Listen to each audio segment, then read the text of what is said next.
સમગ્ર ભ્રાંતિ જ્યાં સુધી આંશિક ભ્રાંતિ આત્મા વિશેની રહે ત્યાં સુધી બોધિ શક્ય નથી. ભ્રાંતિ મિત્તાની સાથે હું જ્ઞાયક સ્વરૂપ અખંડ અકશાય ચેતન ભગવાન આત્મા છું એવો સ્વાનુભવ, આ સ્વાનુભવ જીવને ભીતરની બીજી બધી જ પ્રકૃતિઓ અનુભવ થતાની સાથે બધી જ પ્રકૃતિઓ શિથિલ બની જાય, શિથિલીકરણ થઈ જાય. એક બેજ જ્યાં સુધી બેજ ઉપર વ્યક્તિ છે ત્યાં સુધી બરાબર, પણ જ્યારે ભૂકંપ આવે ત્યારે બેજ જ ત્યારે શું થાય?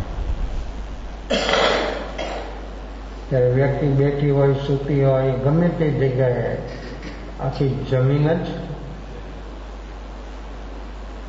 ત્યારે વ્યક્તિ કેટલી ભયભીત બની જાય.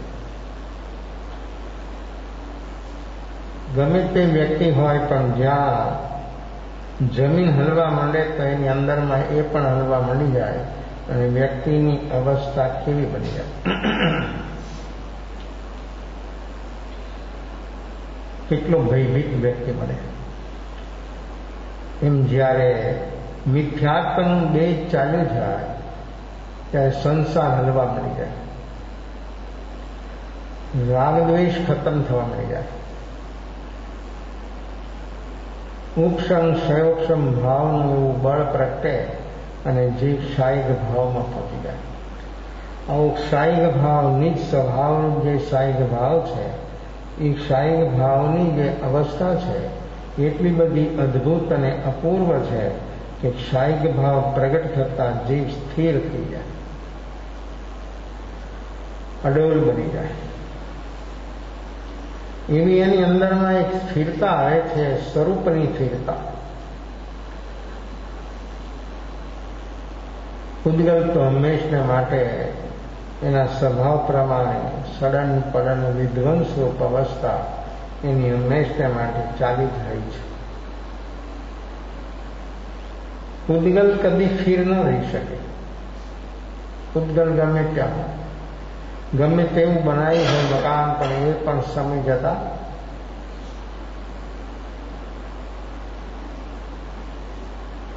મોટા મોટા રાજમહેલો અને જ્યારે જેને નિર્માણ કર્યું હોય ત્યારે કેવા ભાવથી બનાવ્યા હોય, અને મેન જ્યારે અંદરમાં વ્યક્તિ રહેતી હોય ત્યારે એની અવસ્થા કેવી હોય, અને જ્યારે નિર્માણ કરનાર વ્યક્તિ જાય પછી 1, 2, 3, 4, 5, 10 પેઢીએ એ મહેલની અવસ્થા શું બને, કેવું થઈ જાય, કેવું બનાવ્યું હોય. જ્યારે વ્યક્તિ જીવંત હોય ત્યારે કોઈ અંદરમાં કોઈ ફરકી ન શકે એટલા ચોકી કેરા લગાવ્યા હોય અને એવું અંદરમાં ઝાકઝમાળ બધું ચાલતું હોય, પણ વ્યક્તિ જતાની સાથે બધું કેવું બની જાય, કેવી એની હાલત બને. એમ જીવ જ્યારે સમ્યક દર્શન પામે ત્યારે ભીતરમાં એવું ઝકઝોર બની જાય, એવું ઝાકઝમાળ અંદરમાં બની જાય, આંતર જગત એવું અલૌકિક અદભુત બની જાય અને આ દેહ અગર પૂતગલ જે અવસ્થા છે એ બધું ખંડેર થઈ જાય છે. તો ખંડેર જ છે, પણ કેવું લાગે કે તમે ફરવા જાઓ અને પુરાતત્વ ખાતાની અંદરમાં જે નીચે હોય એ વસ્તુ જોવા જાઓ ત્યારે એની હાલત કેવી હોય. કોઈ વાવ કુવા હોય, મેલો હોય, જુનાગઢ એનો ઉપરકોટનો કિલ્લો, જુનાગઢ, પૂના અને ઉના ઉના, પૂના ને ગઢ જૂના, આ ત્રણ શહેરો બહુ પુરાણા છે, બહુ ઐતિહાસિક શહેરો છે. ઘણા રાજાઓ આવી ગયા, એના પર રાજ્ય કરી ગયા. શહેર છે પણ અહીંયા બનાવેલા જે મહેલો છે એ કેવા ખંડેર અત્યારે દેખાય. ઉનાની અંદરમાં હીરવિદેશ્વરી અકબર બાદશાહને જેને બુધાયા, કેવી કેવી વ્યક્તિઓ, એક ચંપાબેન કરીને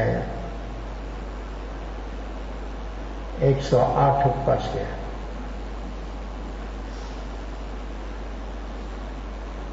અને પ્રોસેસન નીકળે છે. પાછા કીધું કે આ શું છે?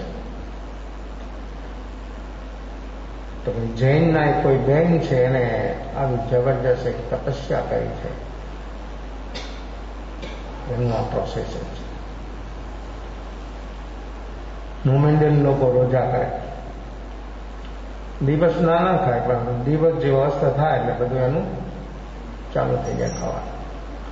તો જૈનોના ઉપવાસ તો 36 કલાક સુધી, એમાં પોષદ કરે તો 36 કલાક સુધી મોઢામાં પાણી પણ નહીં મૂકવાનું.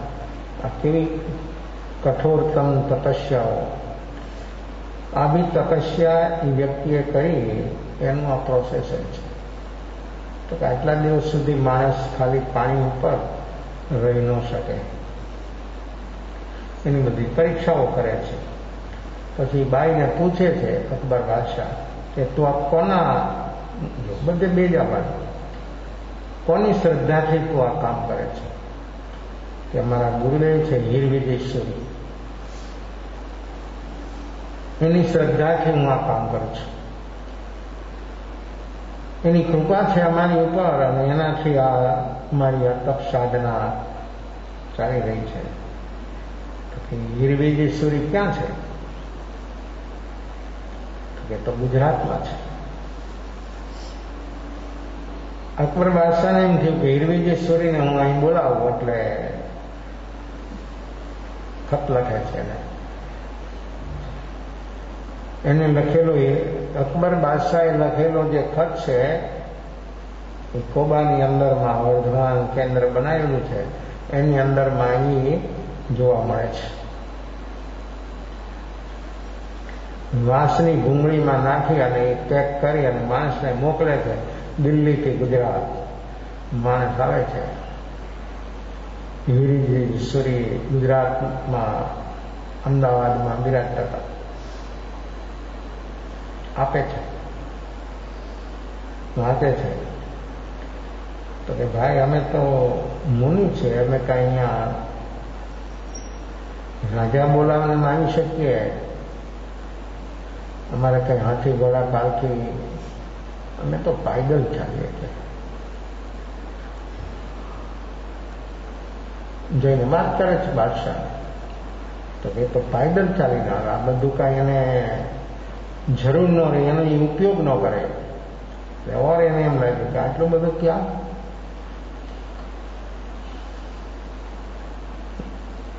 બહારના ત્યાગની લોકો ઉપર કેટલી બધી ગહરી અસર થાય છે. જયારે અંતર ભીતર ત્યાગ થાય, પ્રકૃતિનો ત્યારે શું થાય? બહારનો ત્યાગ, દ્રવ્ય ત્યાગ, વસ્તુનો.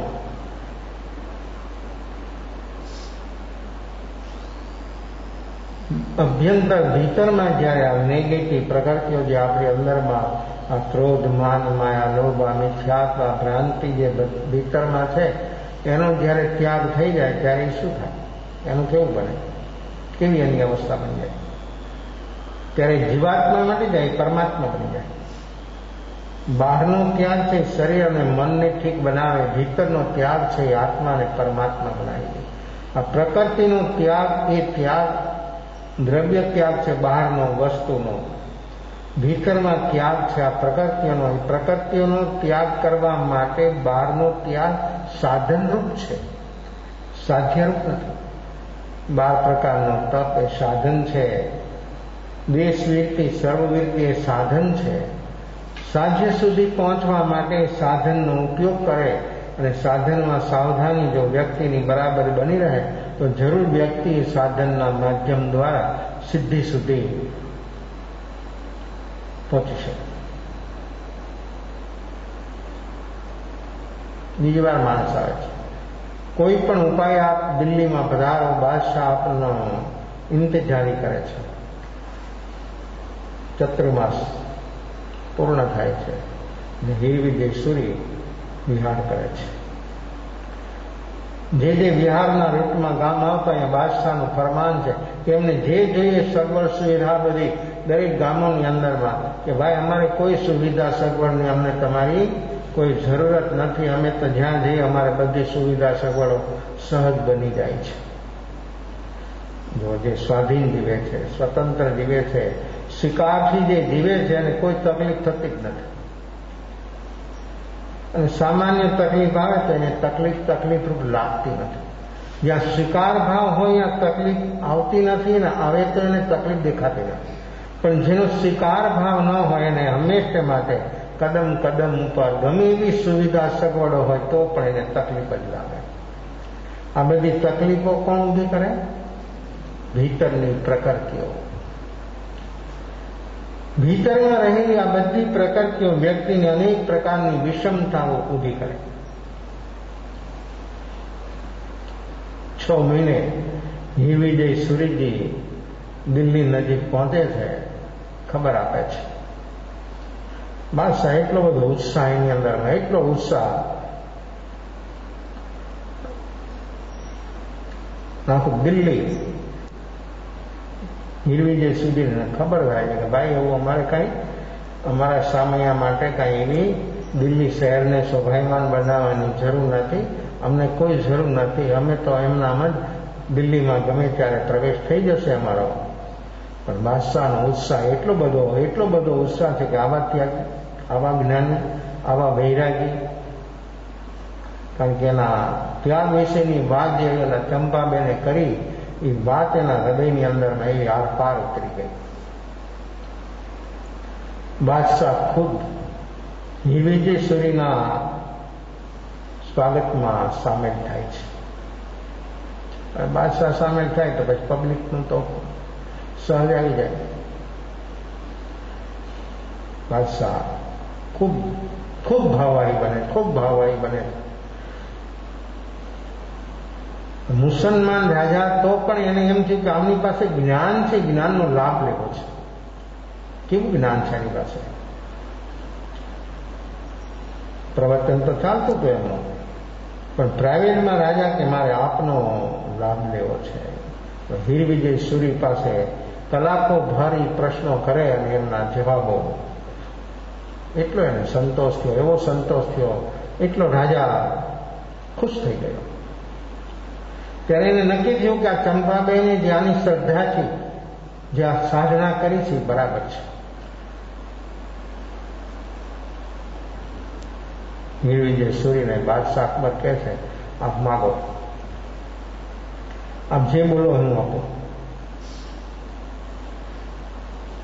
હીરવિજય સૂર્ય શું માગે? ત્યાગી, વૈરાગી, જ્ઞાની, ધ્યાની, આવા નિરપક્ષ સાધક, જેને આત્મ સાધનામાં જેને રસ અને રુચિ હોય, આવો બાદશાહ પ્રસન્ન થયો તો એની પાસે એ શું માગે? સામે દેખે છે, આ માગો. શું માગે? હીરવિજય સૂર્ય કહે છે, તારા રાજ્યની અંદરમાં જેટલા કતલખાના ચાલે છે બધા બંધ કરી દે. તો બાદશાહ કહે તો બીજા માટે છે, આપણા માટે શું? તો કે બીજા માટે નથી, અમારા માટે છે. દરેક જીવને જીવન જોઈએ છે, દરેક જીવને સુખ જોઈએ છે, અને આવા નિર્દોષ પશુઓને લોકો મારે એ અમને સેટ નથી થતું, એમને રુચિકર નથી લાગતું. તારા રાજ્યની અંદર બધા કતલખાના બંધ થઈ જવા જોઈએ, એ અમારી ઈચ્છા છે, એ અમારી માંગ છે, અમને બીજું કાંઈ સારું કરતું નથી. બાદશાહ તો થશે, પણ આપને શું જોઈએ છે કે અમારે બીજું કાંઈ જોતું જ નથી. એટલે બાદશાહને એમ થયું કે આવા કોઈ અપેક્ષા, કોઈ પ્રકારની અપેક્ષા નથી આને. અને જગત ઉપર કેવો પરોપકાર છે કે બીજાના માટે બધું સહવા તૈયાર છે અને પોતાના માટે બધી ગમે તે વ્યવસ્થામાં પણ એને કોઈ તકલીફ જ નથી લાગતી, એને કોઈ તકલીફ દેખાતી જ નથી. આવા પરોપકારી સંત બાદશાહને ઓર માન હતી, ઓર એમના પ્રત્યે એવો ભાવ, એવી ભક્તિ બને છે.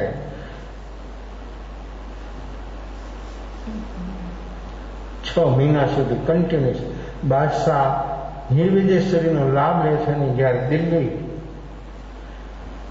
છોડવાનો, નિર્વિદેશ્વરીને વિહાર કરવાનો પ્રસંગ આવ્યો ત્યારે બાદશાહ ગદગદિત થઈ જાય છે.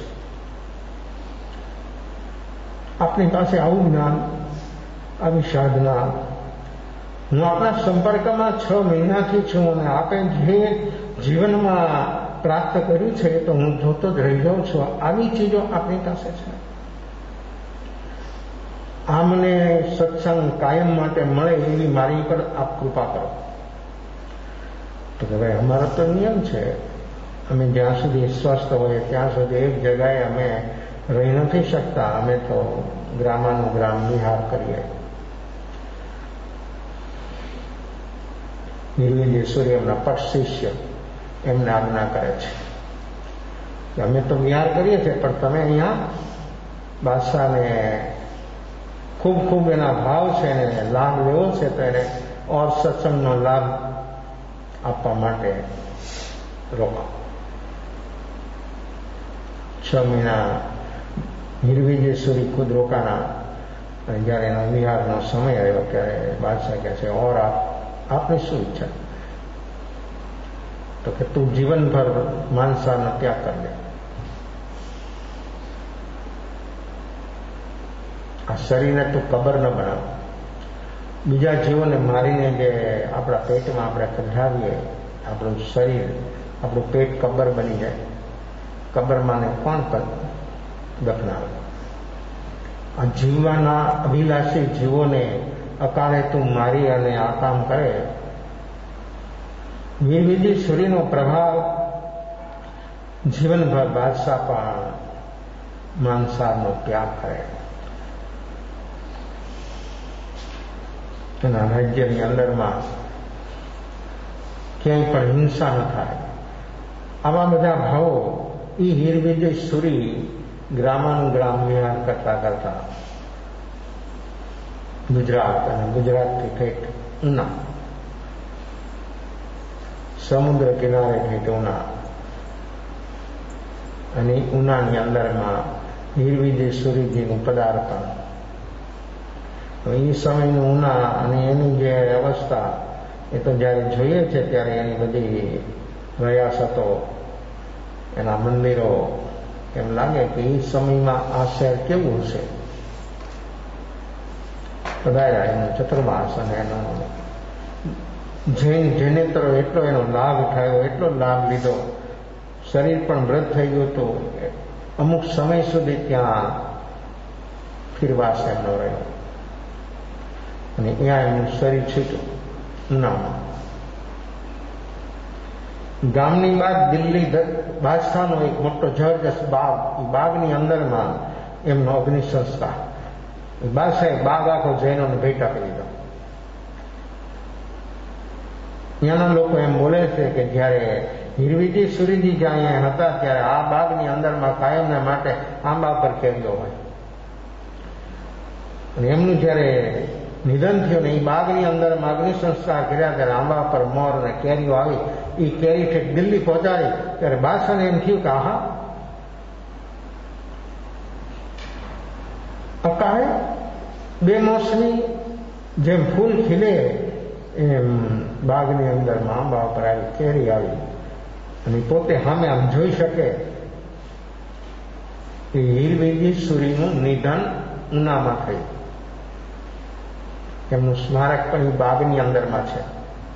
નદી કિનારે એ બાગ છે, હશે 50-100 એકર જમીન, અને એની અંદરમાં બધા આંબા. એના પછી એની પરંપરામાં જે આચાર્યો થયા એ બધા આચાર્યનો પણ ત્યાં લગભગ 17 થી 18 એમના સ્મારકો લાઈન બંધ ક્યુમાં બનાવેલા છે. એ જ બાગની અંદરમાં તો આ ઉના આવું શહેર પુરાણું કેવી કેવી અવસ્થાઓ હોય છે. અને અહીંયાથી 4 કિલોમીટર 6 કિલોમીટર અજારા પારસનાથ છે. શહેર હોય છે, ગામ હોય છે, નગર હોય છે, પૂર પાટણ હોય છે, પણ સમય જતાં એ બધું જમીન દોષ થઈ જાય છે. કેવી અવસ્થા છે આ પૂતગલની. અને આ પૂતગલ પ્રતિક્ષણ બદલાવાના સ્વભાવવાળું છે. અને આ શરીર પણ પૂતગલ અને એ પૂતગલ પણ પ્રતિક્ષણ, બચપન, યુવાની અને બુઢાપો. બાલાદી વય ત્રણનું જ્ઞાન એકને થાય. અંદરમાં બેઠેલો ચેતન કદી પુરાણો નથી, કદી જૂનો નથી, કદી નવો નથી, હતો છે અને રહેવાનો. આત્મા પુરાણો નથી, આત્મા નવો નથી, આત્મા કોઈ દિવસ મરતો નથી. આત્મા તો હંમેશને માટે અજર અમર છે. આયુષ્ય શરીરનું છે, આત્માનું આયુષ્ય નથી. આવો અજર અમર ચેતન ભગવાન આત્મા દેહ મંદિરની અંદરમાં બિરાજે છે. એનું જેને દર્શન કરવું હોય, આ બધી ભ્રાંતિઓથી મુક્ત થાય તો જરૂર એને આત્માનું દર્શન થયા વગર રહી ન શકે.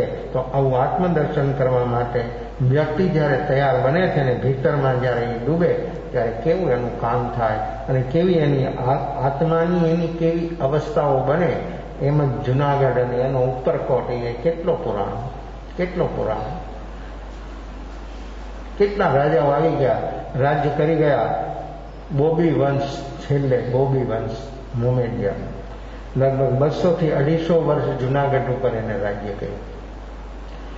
મુસલમાન રાજા પણ હિન્દુઓની સાથે કેટલું એનું મેચિંગ, અને હિન્દુઓના બધા તહેવારોમાં, પર્વોમાં પણ લાભ લે અને સામેલ થાય. આજે હિન્દુ, એનાથી આગળ વધીને જૈનો પણ જૈનોના પર્વની અંદરમાં, જેની અંદરમાં ઉત્સાહપૂર્વક લાભ લેવો ઘટે એ બહુ કમ દેખાય. ત્યારે જીવોની કેવી અવસ્થાઓ બને. આ આત્માની અવસ્થા કેવી અને કેટલી વિશાળ અને વ્યાપક છે એને જો જેને અનુભવવો હોય તો વ્યક્તિ ભીતરમાં ડૂબી શકે. તો જુનાગઢ ઉપરકોટ એનો કિલ્લો જુઓ ત્યારે ખ્યાલ આવે ને એના જે છેલ્લે રાખેંગા કેવી ઐતિહાસિક ઘટનાઓ ઘટી, છતાં કિલ્લો હજી ઊભો છે. એ પુરાણો કિલ્લો અને અંદરમાં જે બધી અવસ્થાઓ, ખંડેરો બધા, તો આ બધી પુરાતત્વ ખાતાની નીતિ એ જ્યારે અસલ હશે ત્યારે શું હશે અને અત્યારે શું. આ પૂતગલનું રૂપાંતર, પૂતગલનો બદલાટ કેવો થઈ રહ્યો છે, કેવો પૂતગલનો બદલાટ થાય છે. પ્રતિક્ષણ આ શરીર મરી રહ્યું છે, પ્રતિક્ષણ આ શરીર બદલી રહ્યું છે, પણ વ્યક્તિને એનો બોધ, જો ભીતરમાં એનો જો બોધ થઈ જાય તો જગત આખાનો એને બોધ થઈ જાય. આવું બધું અનેકવિધ રીતે પુરાતત્વ ખાતાની નીચે પણ જ્યારે એનો ઇતિહાસ વાંચીએ, સાંભળીએ ત્યારે કેવી અવસ્થા, કેવા રાજા. પૂના મરાઠા રાજ્ય, શિવાજી. પૂનામાં એમનું એક શમશાન અલગ છે રાજ્યનું, મરાઠા રાજ્યનું. એક નાનું એવું પહાડ છે એની ઉપર છે. અને અત્યારે તો કોર્પોરેશન એને આખું રૂપાંતર કરી નાખ્યું છે. પહાડ આખો લીલોછમ બનાવી દીધો છે, ઉપર મકાનો છે. અને એ મકાનોની અંદરમાં જે મરાઠા રાજાઓ થઈ ગયા એની બધી તસવીરો લગાવી છે, લાઈન બંધ થાળેમાં. કોઈ 2 વર્ષ, કોઈ 5 વર્ષ, કોઈ 10 વર્ષ. વધારેમાં વધારે રાજ્ય શિવાજી હતું.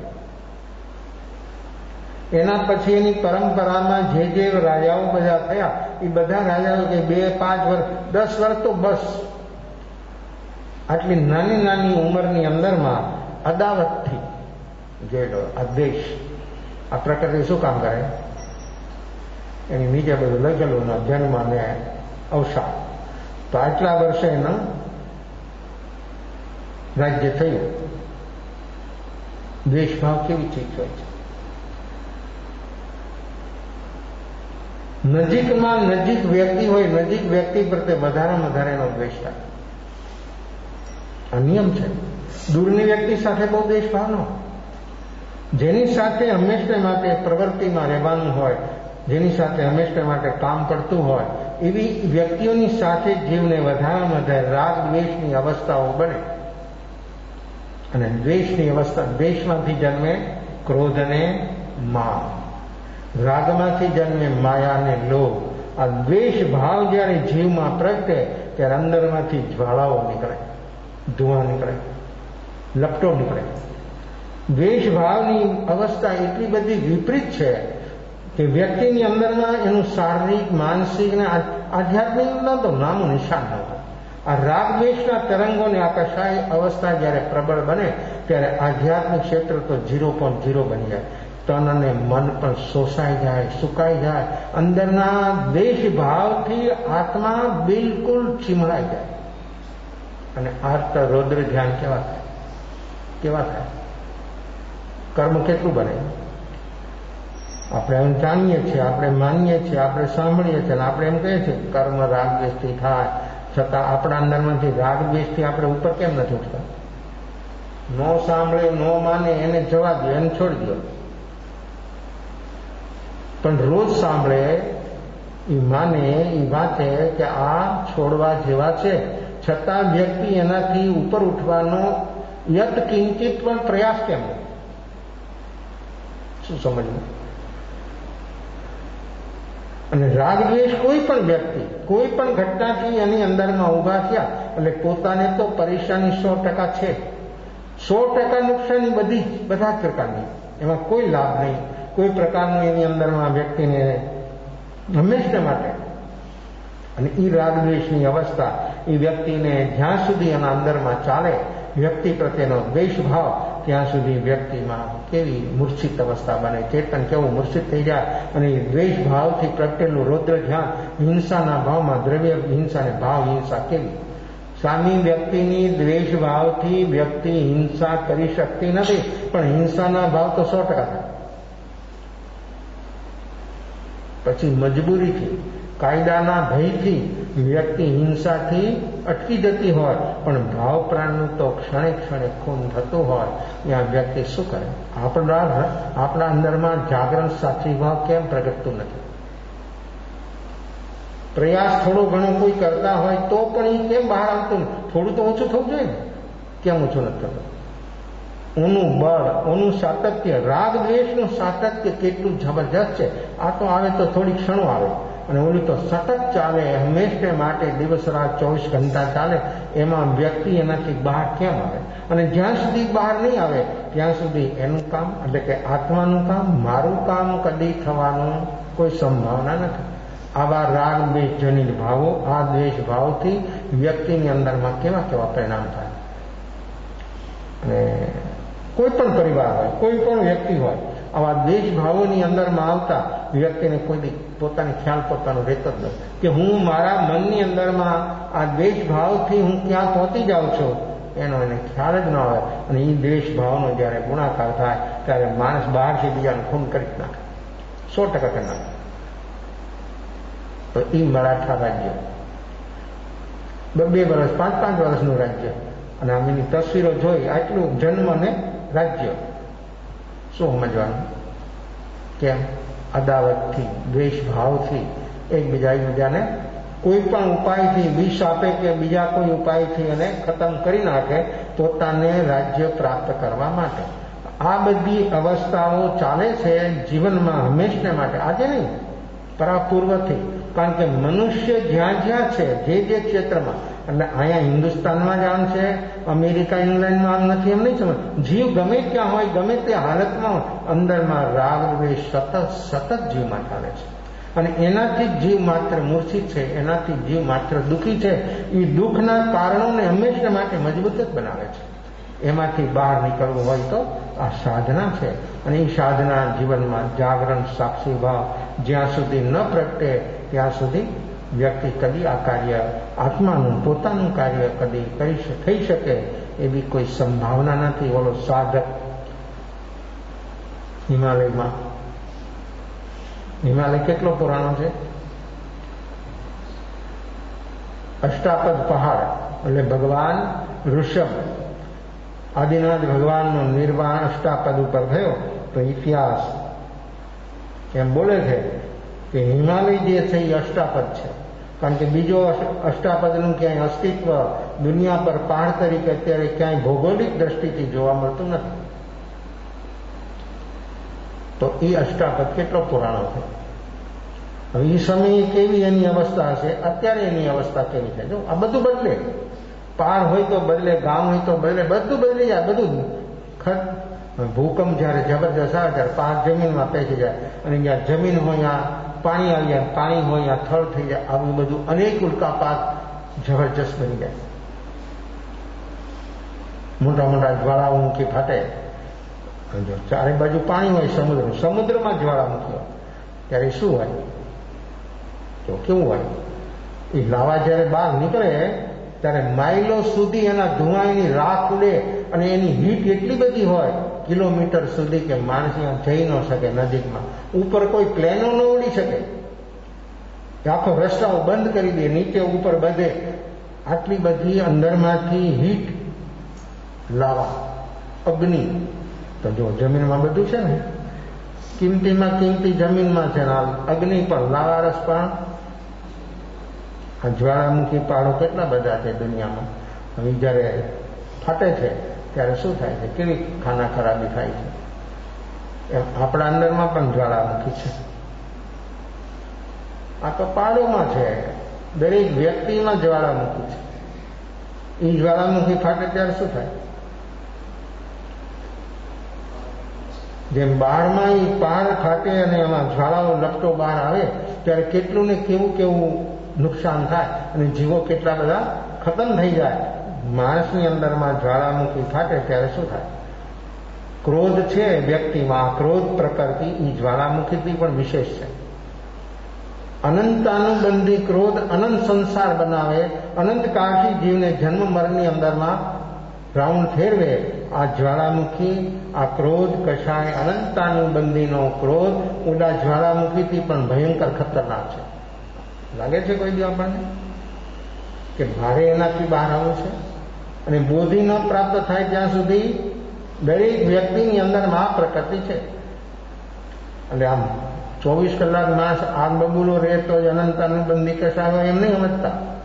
નિમિત્ત આવે ત્યારે માણસમાં ક્રોધ હોય છે, બાકી તો માણસ નિશ્ચયથી અનંતાનુબંધી ક્રોધની વ્યાખ્યા કેવી છે, સ્વભાવની રુચિ ન થવી અનંતાનુબંધીનો ક્રોધ. આત્માના નિજ સ્વભાવને પ્રાપ્ત કરવાની રુચિ ન થવી, સંસારની જ રુચિ વધતી જાય અને સંસારની રુચિનો ગુણાકાર થાય તો સમજવાનું કે જીવને અનંતાનુબંધીનો ક્રોધ છે. કેવી છે અવસ્થા? આ એક એક પ્રકૃતિ વ્યક્તિને કેવું કામ કરે છે ને વ્યક્તિની એક એક પ્રકૃતિની સાથે એનું કેવો એકરૂપ એની અવસ્થા છે. તો દ્વેષમાંથી જન્મે છે ક્રોધ, અને આ ક્રોધ માણસના અંદરમાં જ્યારે બહાર આવે છે ત્યારે કેટલી હિંસા થાય છે. પોતાના ભાવ પ્રાણની પહેલી હિંસા, અને પછી જે કાંઈ વચમાં આવ્યા બધાની હિંસા થાય. વચમાં કોઈક આવવું જોઈએ, પછી ગમે તે વ્યક્તિ હોય તો પણ એનો નંબર લાગી જાય. આવી છે આ ક્રોધની પ્રકૃતિ. ઓલો સ્વાગત 12 વર્ષ રહ્યો, સંતનો સમાગમ થયો, સંત એને ધ્યાનમાં ડુબાડે છે કે ભાઈ તારું વાણીનું મન સદાનું, તારી બહારની જે વિવરતાઓ હતી થોડી ઓછી થઈ, ઘર્ષણ ઓછા થાય. વાણીના મૌનથી સંસારમાં ઘર્ષણ કમ થાય. મનના મૌનથી આર્ત રુદ્ર ધ્યાન દૂર થાય. જ્યાં સુધી મનનું મૌન નથી સાધ્યું ત્યાં સુધી વ્યક્તિ આર્ત રુદ્ર ધ્યાનથી બહાર ના આવી શકે. અને જો નિર્વિકલ્પ બનવું પડે છે. સમ્યક દર્શન પ્રાપ્ત જેને કરવું હોય, જેને પામવું હોય, ને જે કોઈ પામે, ગમે ક્યારે, ગમે તે ક્ષેત્રમાં, ગમે તે કાળે, તો પણ એ નિર્વિકલ્પ બને તો જ આ ઘટના ઘટે. તો હવે વાણીનું મૌન થઈ ગયું, નિર્વિકલ્પ બને એટલે મનનું મૌન થઈ ગયું. પછી ત્રીજા નંબરનું મૌન ચેતનાનું મૌન. ચેતનાનું મૌન થાય એટલે આ જો અંદરમાં રહેલા કશાય વાયની જડો, કોની? અનંતાનુબંધીના ક્રોધ, માન, માયા, લોભ. આ જીવ જ્યારે નિર્વિકલ્પ બને ત્યારે ચેતનાનું મૌન. વાણીનું થયું, 12માં ઘર્ષણ મટી ગયા. મનનું મૌન થયું, આર્તરુદ્ર ધ્યાન નથી ગયા. ચેતનાનું મૌન થયું, પૂર્ણ ટોટલ અંદરમાં રહેલા રાગ દ્વેષ જ્યાં સુધી નિર્વિકલ્પ અવસ્થામાં ટકી રહે ત્યાં સુધી અંદરમાંથી એક રાગ દ્વેષનો આકાર. કેવું કામ છે? એ ચેતનાનું મૌન જયારે પ્રગટે ત્યારે આત્મા પરમાત્મા છે, હું પરમાત્મા છું એવું એને અહેસાસ થઈ જાય, અને અનુભવ થઈ જાય. આ છે સમ્યક દર્શન. આ બોધિ, આ સમ્યક દર્શન બોધિ પામ્યા વગર કોઈ જીવની મુક્તિ થાય એવી કોઈ સંભાવના કદી છે નહીં. આ સાધકને એવો ડૂબાડે છે ધ્યાનમાં. 12 વર્ષે એને વાણીનું મૌન સાધ્યું. સંતના સાનિધ્યમાં રહે છે થોડા સમય, એને મનનું મૌન સાધી લીધું. હવે ત્રીજું મૌન સાધે છે, ચેતનાનું મૌન, આત્માનું મૌન. અંદરમાં ફીલ ન, અંદરમાં હિલચાલ જ ન થાય, અંદરમાં વિવરતા જ ન ઊભી થાય. આત્માના પ્રદેશો કંપે છે, એ રાગ દ્વેષના સ્પંદનો એવા ઉઠે છે અંદરમાં, એ બંધ થઈ જાય. જો અહીંયા જળ છે, આ જડો બધી પ્રકૃતિઓની જ્યાંથી અહીંયાથી આ બધું બહાર આવે ત્યાં સુધી પહોંચી જાય, અંદરમાં રહેલી જડો નીકળવા મળે બહાર. ચેતનાનું મૌન. ત્રણેય યોગ સ્થિર થઈ જાય, મન, વાણી અને શરીર. શરીર તો સ્થિર થઈ જાય, મજબૂરીથી પણ થઈ જાય, પણ જ્યારે મન સ્થિર થાય છે ત્યારે વાણી મૌન થઈ જાય, શરીર સ્થિર બની જાય. જ્યાં સુધી મનનું મૌન ન સાધે ત્યાં સુધી એનું કામ ન થાય. આ ત્રણેયની સાથે 3 ગુપ્તિ છે: વાણીનું મૌન, મનનું મૌન અને ચેતનાનું મૌન. એની સાથે 3 ગુપ્તિ છે. મન ગુપ્તિ. સમિતિ એટલે પ્રવૃત્તિ, સમ્યક પ્રકારની પ્રવૃત્તિ, એનું નામ સમિતિ. અને ગુપ્તિ એટલે મુક્તિ. આ 3 પ્રકારનું મૌન જે સાધે ગુપ્તિને સાધી જાય. પછી કોઈ પણ હોય, ગુપ્તિ ન સાધે ત્યાં સુધી જીવની મુક્તિને સમિતિમાં શુભ પ્રવૃત્તિ, ગુપ્તિમાં શુભ અને અશુભ બેથી ઉપર. એટલે વર્તમાન નિર્વિકલ્પ અવસ્થા, આ નિર્વિકલ્પ અવસ્થા એ ગુપ્તિ, 5 સમિતિ અને 3 ગુપ્તિ એ અષ્ટ પ્રવચન માતા છે. જ્ઞાનમાં સાધક બીજું કાંઈ ન જાણતો હોય, પણ આ અષ્ટ પ્રવચન માતાનું જેને બોધ હોય ને, એ આત્મા પરમાત્મા બની જાય. અને મોટો શાસ્ત્રવિદ હોય, પણ જો અષ્ટ પ્રવચન માતાનો એને ખ્યાલ ન હોય તો એ કોઈ દિવસ મુક્ત ન થઈ શકે. આ અષ્ટ પ્રવચન માતા એવી ચીજ છે, 3 ગુપ્તિ અને 5 સમિતિ, એને અષ્ટ પ્રવચન માતા કહેવાય છે. માતા એના બાળકને ગોદમાં લઈ પૈપાન કરાવે, એનું વાત્સલ્ય બાળક ઉપર કેવું હોય. એમાં અષ્ટ પ્રવચન માતા સાધકને એની ગોદમાં રાખી અને એવું એને જગાડે છે, એવું એને સાવધાન સજાગ બનાવે છે કે એ સાધકનું કલ્યાણ થયા વગર રહી જ ન શકે. આ છે અષ્ટ પ્રવચન માતાની પરમ કૃપા, અષ્ટ પ્રવચન માતાના પરમ આશીર્વાદ. અને અષ્ટ પ્રવચન માતાનું શરણ જેને સહી અર્થમાં સ્વીકાર્યું, એની મુક્તિ થયા વગર રહી જ ન શકે. તો આ 3 ગુપ્તિ, 3 પ્રકારનું મૌન: વાણીનું મૌન, મનનું મૌન અને ચેતનાનું મૌન. મન ગુપ્તિ. મન ગુપ્તિ જેને સાધી, નિવૃત્ત થઈ ગયો મનથી. શુભ અને અશુભ વિચારોથી મુક્તિ. વચન ગુપ્તિ. વાણી અભાષક બનાવી દે. આત્મા, મારો આત્મા અભાષક છે એવો એને અહેસાસ થઈ જાય. કાય ગુપ્તિ. આ કાયાની ગુપ્તિ, કાયાનો સંમત. જો આ યોગ આશ્રવ પણ છે અને યોગ સંવર. યોગ છે, યોગ આશ્રવ પણ નથી, યોગ સંવર પણ નથી, પણ એ પ્રકૃતિથી ઉપર ઉઠેલો યોગ સંવર બની જાય. જુઓ તો સમજાય છે. આ યોગ સંવર પણ બને ને આ યોગ આશ્રવ પણ બને. પ્રકૃતિની સાથે કામ કરે તો આશ્રવ, પ્રકૃતિ રહિત કામ કરે તો સંવર. કેવું કામ છે? જે જીવ પ્રકૃતિથી અલગ થઈ ગઈ, એટલે આ યોગ મન વચન અને છે ને આપણી પાસે શરીર તો મળ્યું છે આપણને. જો પુણ્યથી મળેલું શરીર, એનાથી સંબર, એ સંબરમાં સાધન બની જાય. શરીર સાધન જ છે, મન સાધન છે, વાણી સાધન. એ સાધન વ્યક્તિની અંદરમાં સંબરમાં સહયોગી બની જાય. પણ ક્યારે બને? વ્યક્તિ પ્રકૃતિથી અલગ થાય તો. અને પ્રકૃતિ સાથે એકરૂપ હોય તો આ ત્રણેય યોગ ને 5 ઇન્દ્રિયો બધા આશ્રમરૂપ હું સમજવાનું કેમ બહાર આવું? એક ક્ષણમાં વ્યક્તિનો ભીતરનો તાતો તૂટી જાય અને વ્યક્તિમાં 3 ગુપ્તિ આવી જાય અને ત્રણેય ગુપ્તિ પૂર્ણ બને ત્યારે ત્યાં જ મુક્ત. ત્રણેય ગુપ્તિ પૂર્ણ બની જાય તો ત્યાં ને ત્યાં મુક્ત. પછી એમાં ઓછું રહે જ નહીં અને બાકી કાંઈ રહી શકતું જ નથી. ત્રણેય ગુપ્તિ જેની પૂરી થઈ જાય એ આત્માની મુક્તિ તે ક્ષેત્રમાં ત્યાં થઈ જાય. આ છે ગુપ્તિની અવસ્થા. એટલે શુભ અને અશુભ બેથી ઉપર એનું નામ છે ગુપ્તિ. સમિતિ એટલે શુભ પ્રવૃત્તિઓ, ઉપયોગપૂર્વકની પ્રવૃત્તિઓ, સાધનામાં ઉપયોગપૂર્વકની દિનચર્યા. આ 5 સમિતિ, ઇરિયા સમિતિ, ભાષા સમિતિ, એષણા સમિતિ, આયાણ ભંડ મત મુઠેવણા સમિતિ, ઉચ્ચાર પાસણ ખેલ જલ સંધાન પારિઠાવણિયા સમિતિ. આ 5 સમિતિ પંચ મહાવ્રતને પ્રોત્સાહન આપે છે, પંચ મહાવ્રતને સાબુત રાખે છે.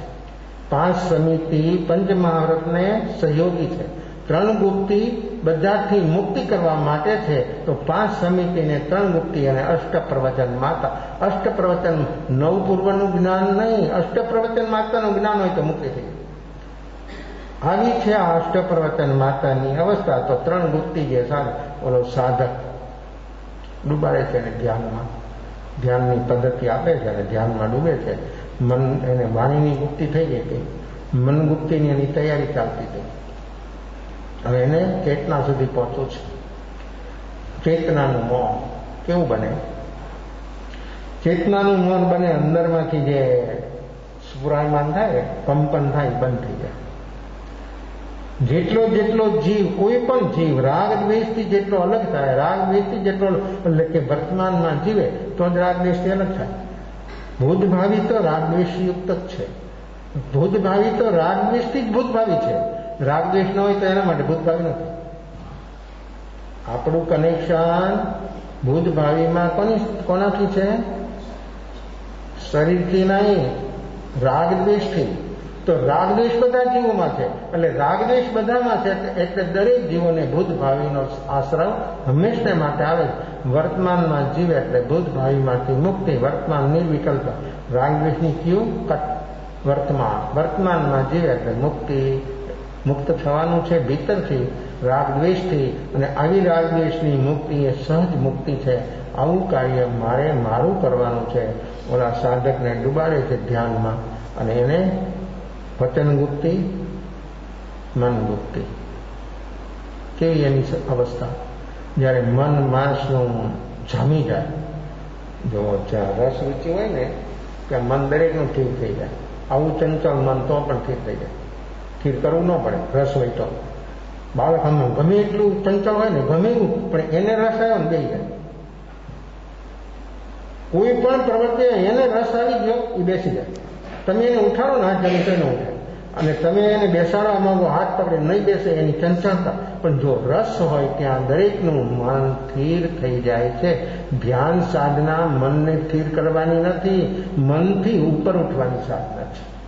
ધ્યાન લોકોની એવી પણ માન્યતા છે કે ધ્યાન એટલે મનને સ્થિર કરી દેવું. મન તો દરેકનું સ્થિર થાય છે. રસ હોય અહીંયા, બચ્ચા હોય કે બુઢા હોય, ઘણા તાશ ખેલવા બેસે, એક સાથે બેહવાની ક્ષમતા ન હોય ને 6-6 કલાક 8-8 કલાક છે. અને જ્યાં બેઠા હોય ને બધું ખાવા પીવાનું આવી જાય. ક્લબોમાં માણસો જાય ત્યારે એનો રસ કેવો હોય? પરોઠેવાળી ત્યાં ન બેઠા, ઊભા પગે બેઠા હોય.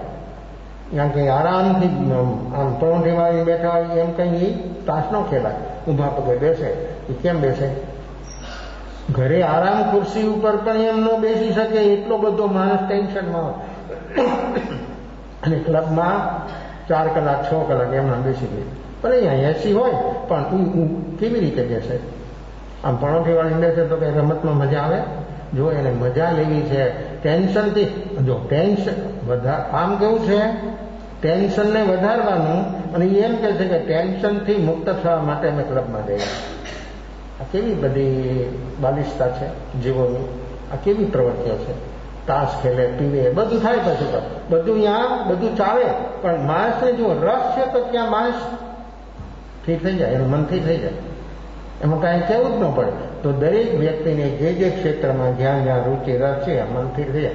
ધ્યાનમાં રુચિ હોય તો સ્થિર થઈ જાય, ન તો નીંદાઈ જાય. માણસ માને કે મને ઠીકતા આવી ગઈ, ઠીકતા નથી તો નીંદાઈ ગઈ.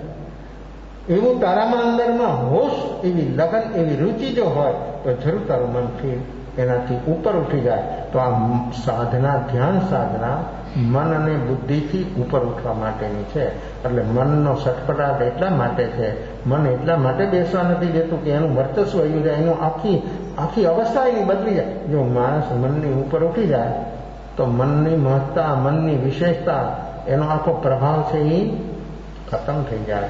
અને માણસ કેમ મન કરે? તો અત્યારે દરેકની અવસ્થા મન કેમ માણસ કરે છે? જેમ મન બોલે એમ કરે. માણસ કે ને જયારે કઈ થોડોક આવેશમાં હોય, તારે મન જેમ ઈચ્છા હોય કરજે ને તો જા. ઈચ્છા કેવી હોય મનની? માણસના મનની કેવી કેવી ઈચ્છાઓ ઊભી થાય છે. જ્યાં રાગ દ્વેષથી દૂષિત બનેલું મન, એમાં કેવી ઈચ્છા હોય? એમાં હારી હોય ઈચ્છા તો હોય, પણ કેવી હોય? માણસ મનથી ઉપર ઉઠે એટલે હકીકતમાં રાગ દ્વેષથી ઉપર ઉઠવાનું છે. અને રાગ દ્વેષથી જે આત્મા ઉપર ઉઠી જાય એટલે મન સાઈડમાં આવી જાય. કારણ કે મનને સંચાલિત કરે છે રાગ દ્વેષ. તો રાગ દ્વેષ કારણ છે, ઓલું કંઈ કરતું નથી, તો જડ છે, એ શું કરે? પણ રાગ દ્વેષ એને સતત ચાર્જિંગ કરે એટલે મન આપણું ભાગે છે. તો મન ગુપ્તી બની જાય. તો કેમ બને? તો કે રાગ દ્વેષથી ઉપર ઉઠે તો મન ગુપ્તી, વચન ગુપ્તી બની જાય. રાગ દ્વેષ રહિત જો બોલે છતાં ગુપ્તી, અને ઓલો મૌન છતાં બોલે. કેવું બધું? માણસ બોલે છે છતાં મૌન, અને એલો નથી બોલતો છતાં કેવી કેવી અવસ્થાઓ આપણા મન અને વાણીની કેવી કેવી અવસ્થાઓ ચાલી રહી છે. ઓલા સાધકને ડૂબાડે છે ધ્યાનમાં. હવે આ કઈ રીતે ત્રીજી ગુપ્તિ સુધી પહોંચે છે અને કઈ રીતે એને અનુભૂતિ સુધી વ્યક્તિ પહોંચી જાય છે, આપણે પણ કરીએ ધ્યાન. आँख बंद, मोढ़ू बंद, कमर और गर्दन से कटार बैठना, शरीर और मन स्वस्थ बना लेना. मन और शरीर में कोई तनाव, टेंशन न रहे. शरीर और मन रिलैक्स कर लेना. सहज चलता हुआ श्वासोश्वास को साक्षी भाव से देखने का प्रयास. श्वास लेते समय नासिका बार पर ठंडा महसूस होना. श्वास छोड़ते समय गर्म महसूस होना. मन दूध भावी में चला जाए तो पूर्ण श्वास, श्वास 1, 2, 3 श्वास लेते ही मन वापिस आ जाएगा. सावधानी से काम करें, सजागता से काम करें, लगन के साथ काम करें.